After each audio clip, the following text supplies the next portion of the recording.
everybody, welcome to the Impressive channel. There are a few topics I want to get into in this video.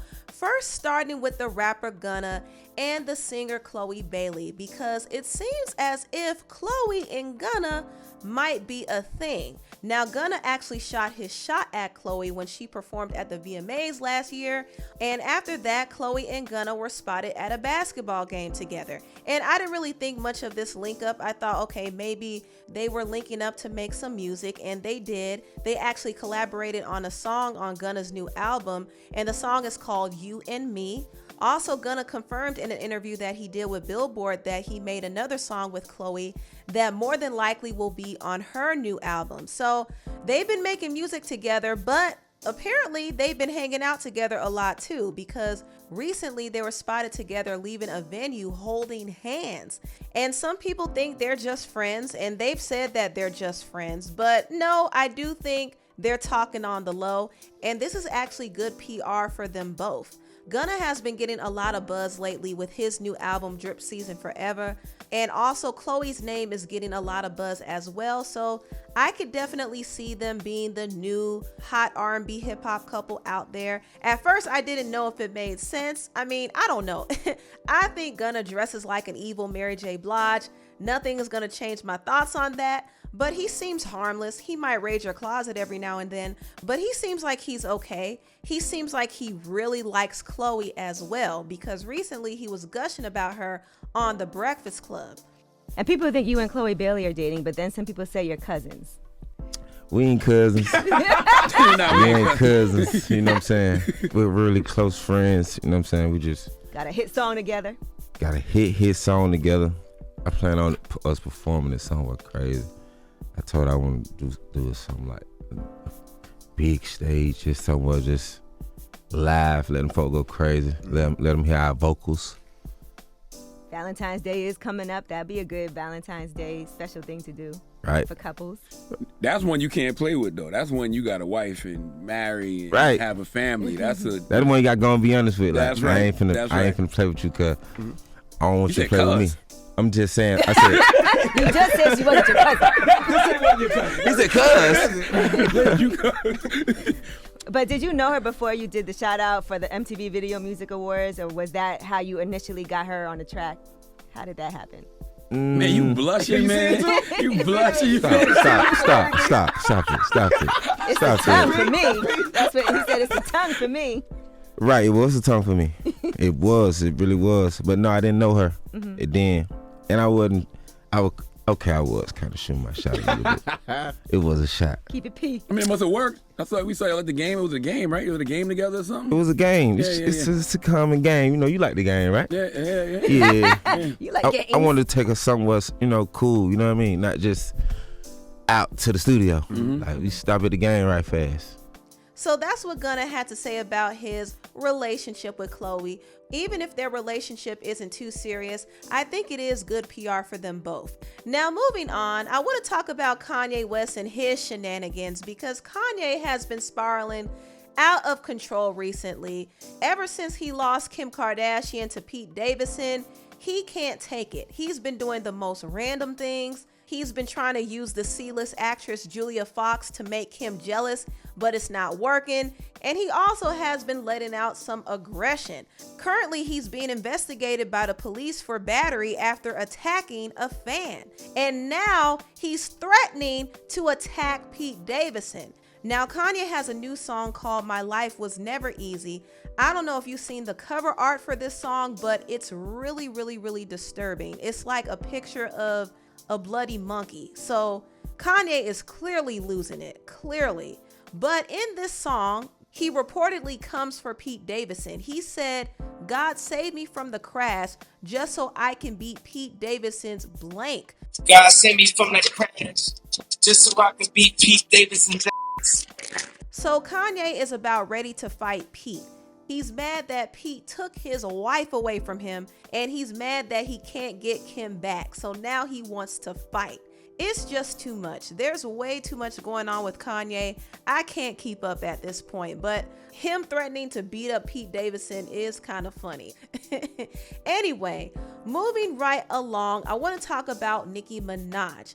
Nicki Minaj had a major win in court recently. The harassment lawsuit that was filed against her was voluntarily dismissed by her accuser, Jennifer Huff. Now, there is a long backstory to this, but I'll try to make it as short as possible. Jennifer Huff filed a lawsuit against Nicki and her husband, Kenneth Petty, and accused them of threatening her and harassing her and trying to get her to recant her testimony about Kenneth violating her when they were teens. Now, Kenneth did serve time in prison for what he did, and he was actually a registered offender in the state of New York, but he failed to register as an offender in the state of California. And because of this, he got in some major trouble. So Jennifer said that Nicki and Kenny's associate named Black reached out to her to offer her money to get her to recant her story so Kenny can get off the hook. This was actually stated in her lawsuit.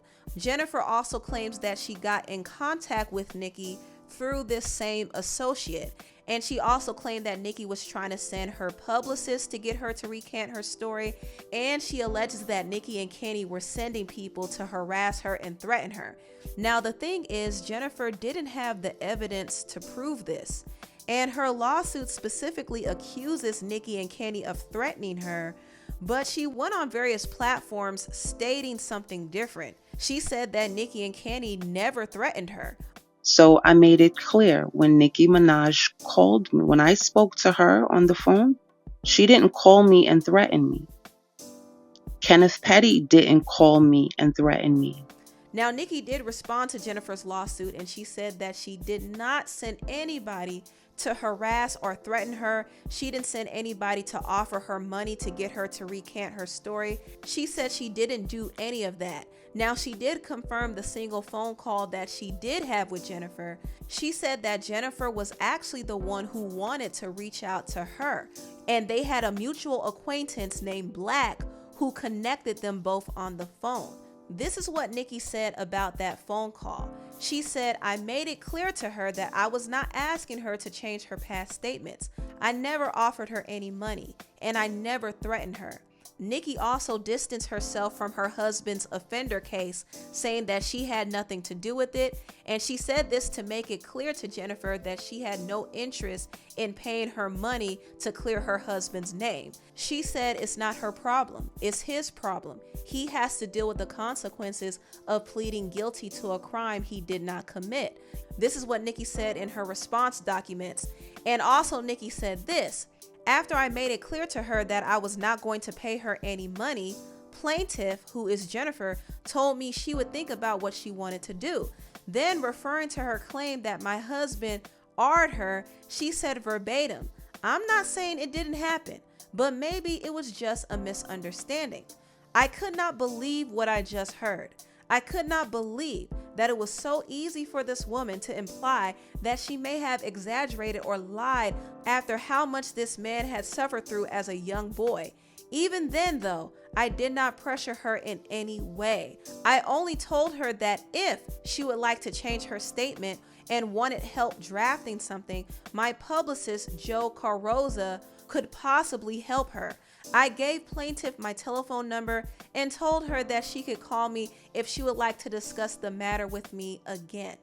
Now, even though Jennifer and Nicki never spoke to each other on the phone again, Jennifer did contact Nicki via text message, and Nicki actually took a screenshot of this text and presented it as a part of her defense.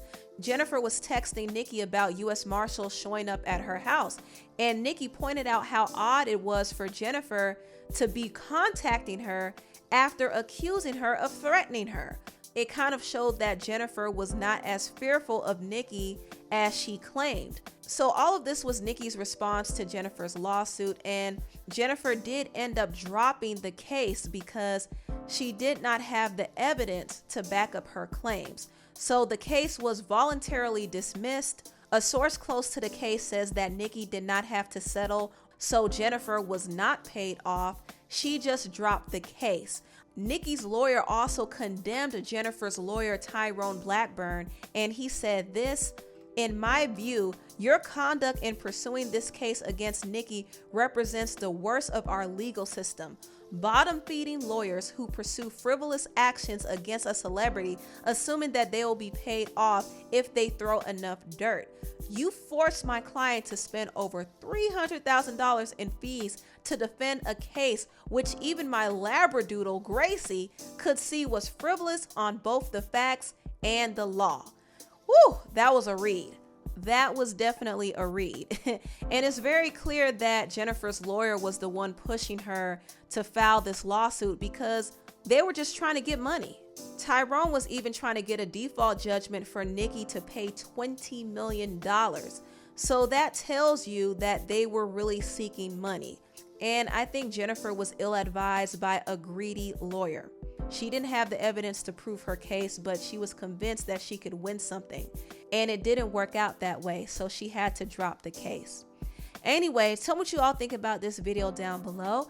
Please like, comment, and subscribe, and share this video if you care. Thank you so much for watching, and I'll see you next time. Bye.